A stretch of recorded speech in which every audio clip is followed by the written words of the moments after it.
രാവിലെ തന്നെ ഐശ്വര്യമായിട്ട് കറണ്ട് അങ്ങ് പോയേ. അതിൻ്റെ പുറകെ ടാങ്കിലെ വെള്ളം തീർന്നു, പിന്നെ ഗ്യാസും തീർന്നിരിക്കുന്നു. ഒരു വീട്ടിലെ എല്ലാ കാര്യങ്ങളും കുഴഞ്ഞു പറയാൻ ഏകദേശം ഇത്രയും കാര്യങ്ങളൊക്കെ മതിയില്ലേ. ക്യാമറയുടെ മുമ്പിൽ പെടാതെ ഒളിച്ചു നിൽക്കുകയോ ഓടി പോവുകയൊക്കെ ചെയ്യുന്ന ഇവളാണ് എൻ്റെ കസിൻ. എൻ്റെ വീഡിയോയിൽ വരാതിരിക്കാൻ ഇവള് മാക്സിമം ശ്രമിക്കാറുണ്ട് കേട്ടോ. നമുക്കിന്നൊരു കെട്ടുകാരെ ഉണ്ടായിരുന്നേ. ചെറുപ്പം തൊട്ടേ നമ്മൾ എന്നും പോയി ശീലിച്ചൊരു അമ്പലത്തിൽ കഴിഞ്ഞൊരു 5 വർഷമായിട്ട് ഞാൻ പോയിട്ടില്ല കേട്ടോ.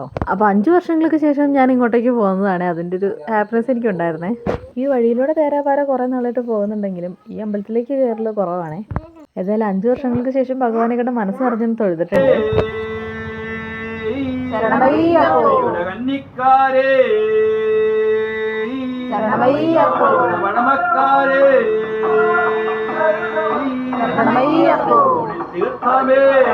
ഇപ്പൊ കേട്ട ശരണവിളി ശബ്ദത്തിന്റെ ഉടമ എൻ്റെ മാമനാണ്. ചെറുപ്പം തൊട്ടേ ഈ ശബ്ദം നമുക്ക് കേട്ട് പരിചയമുള്ളതാണെങ്കിലും മാമന്റെ ഈ ശരണവിളി കേട്ട് കഴിഞ്ഞ് കഴിഞ്ഞാൽ അതിന്റെ അവസാനം ആകുമ്പോഴത്തേക്കും നമ്മുടെ കണ്ണ് നിറയാറുണ്ട് കേട്ടോ.